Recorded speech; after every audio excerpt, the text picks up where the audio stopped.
Good morning बच्चों। आज की हमारी डीएलएड सेकेंड सेमेस्टर की क्लास है, जिसके अंतर्गत यूनिट फर्स्ट आपको पढ़ना है आकाश और पृथ्वी और आकाश, जिसमें पहला जो पार्ट है सौर परिवार, ग्रह तथा उपग्रह, तारामंडल और आकाशीय पिंड, ये आज आपको पढ़ने हैं। सौर परिवार क्या है? तो सौर परिवार की बात करें तो सौर परिवार जो है वो एक सूर्य तथा उसके चारों ओर चक्कर लगाने वाले आकाशीय पिंड में ग्रह हो सकते हैं, उपग्रह हो सकते हैं, क्षुद्र ग्रह हो सकते हैं, उल्का पिंड हो सकते हैं, धूमकेतु, ये सभी। तो इन सभी को मिला करके जो हमारा एक समूह तैयार होता है उसे कहते हैं सौर परिवार। उसे ही सौर परिवार या सौर मंडल कहते हैं। तो क्या सूर्य तथा सूर्य के चारों ओर चक्कर लगाने वाले ग्रह, उपग्रह तथा उल्का, धूमकेतु तथा अन्य आकाशीय पिंडों को मिला करके जो बने समूह होती हैं उसे क्या कहते हैं? सौर परिवार या सौर मंडल कहते हैं। याद रखिएगा कि एक वैज्ञानिक थे केपलर, जिन्होंने ये बताया सूर्य सूर्य के चारों ओर गति करने वाले जितने भी हमारे पिंड हैं, आकाशीय पिंड हैं, तो उन्होंने ग्रहों की गति संबंधी कुछ नियम दिए थे। ग्रहों की गति संबंधी नियम किसने दिए थे? केपलर ने दिए थे, जो हमारे कई कॉम्पिटिटिव एग्जाम में पूछे गए हैं। ठीक है, ओके। ग्रह क्या होते हैं? तो ग्रह वे आकाशीय पिंड होते हैं जो किसी भी सूर्य के चारों ओर चक्कर लगाते हैं। सूर्य के चारों ओर चक्कर लगाने वाले पिंडों को क्या कहते हैं? ग्रह कहते हैं। ये कितने हैं? 8 हैं। पहले 9 थे, लेकिन 24 अगस्त 2006 में प्लूटो एक ग्रह था। प्लूटो को वहाँ पे ग्रह की श्रेणी से हटा करके उसे लघु ग्रह या बहुने ग्रह की श्रेणी में रख दिया गया। अब देखते हैं हमारे 8 जो ग्रह हैं उनको हमने सूर्य से दूरी के हिसाब से क्रम में लिखा है। जैसे पहले सूर्य के सबसे नज़दीक ग्रह क्या है? बुध है, फिर शुक्र है, फिर पृथ्वी आती है, फिर मंगल है, फिर बृहस्पति, फिर शनि, फिर अरुण, फिर वरुण। इस तरह हमारे ये 8 ग्रह हैं। ये याद रखिएगा, मंगल और बृहस्पति के बीच में हमारे क्या हैं? छोटे छोटे क्षुद्र ग्रह हैं। कई छोटे छोटे क्षुद्र ग्रह पाए जाते हैं। उसके बाद में जो हमारा ये वरुण है, वरुण के बाद में क्लियर बेल्ट है, मतलब एक क्लियर स्पेस है। उसके बाद में कुछ हमारे लघु या बौने ग्रह पाए जाते हैं। कौन? प्लूटो, हेमिया, मैकमेक, इस तरह। ठीक है, ओके। अब चलिए, अब हम आपको थोड़ा थोड़ा आपको इन ग्रहों के बारे में बता देते हैं। पहला क्या है? बुध। बुध ग्रह क्या है? तो ये तो वैसे भी दिख रहा है कि सूर्य के सबसे नज़दीकी ग्रह है और सबसे छोटा ग्रह भी है। और एक चीज़ ये भी है कि इस उपग्रह इस ग्रह के, बुध ग्रह के कोई भी उपग्रह नहीं है। ओके, अब हम बताते हैं आपको शुक्र ग्रह।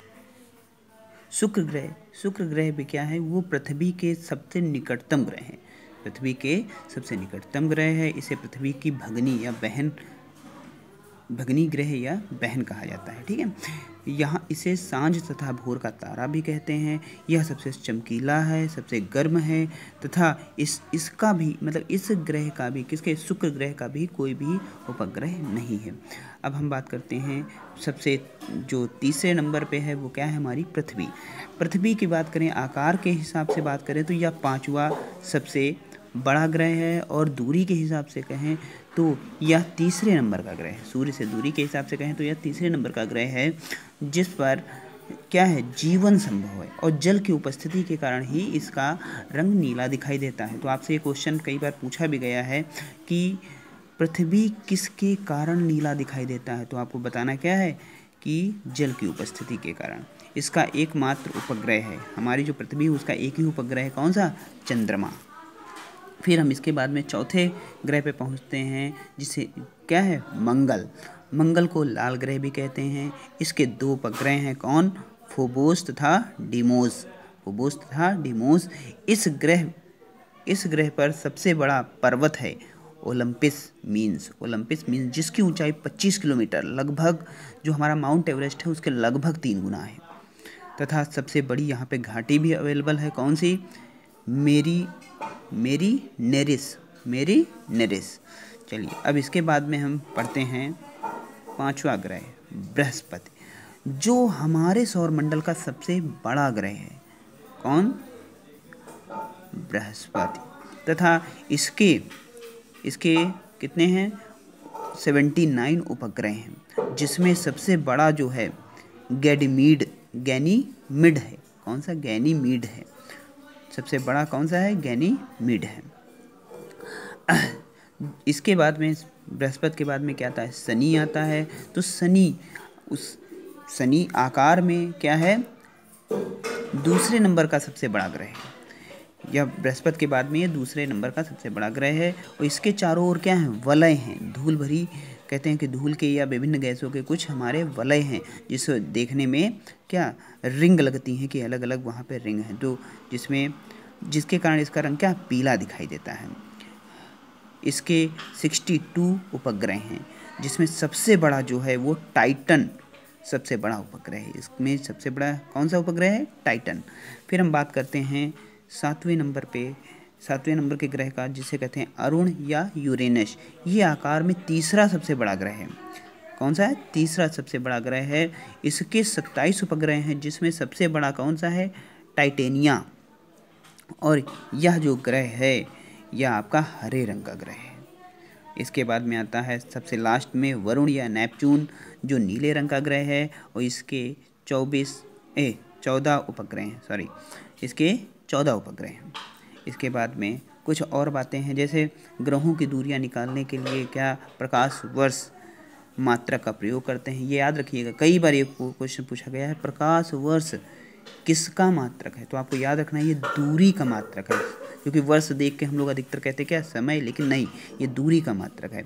और इसके बाद में इससे खगोलीय जो दूरी मापने का मात्रक है सबसे बड़ा, वो है पारसेक। क्या है? पारसेक। एक पारसेक जो होता है वो 3.262 प्रकाश वर्ष के बराबर, या कह सकते हैं 3.262 प्रकाश वर्ष के बराबर होता है एक पारसेक। इसके अलावा ये भी आपको मैंने बताया ही था कि 24 अगस्त 2006 को अंतर्राष्ट्रीय खगोलीय संघ ने क्या प्लूटो को ग्रहों की श्रेणी से हटा दिया था। तो कभी कभी ये क्वेश्चन पूछा जाता है कि कब हटाया गया, या ये भी पूछ सकते हैं कि कौन सी संस्था हटाती है। तो आपको याद रखना है कौन सी? अंतर्राष्ट्रीय खगोलीय संघ। अब इसके बाद में बेटा आता है आपका तारामंडल। तो तारामंडल क्या है? तो तारामंडल अगर बात करें तो जैसे हमारा सौर मंडल क्या था, सूर्य को मिला करके, तो यहाँ पे तारामंडल में क्या है कि हमारे आकाश में दिखाई देने वाले जो तारा हैं, तो कई तारों के समूह को मिलाते हैं। जब रात में जैसे लेटी है तो कई अगर देखा जाए तो तारों का एक गुच्छा या समूह दिखाई पड़ता है, उन्हीं को क्या कहते हैं? तारामंडल कहते हैं।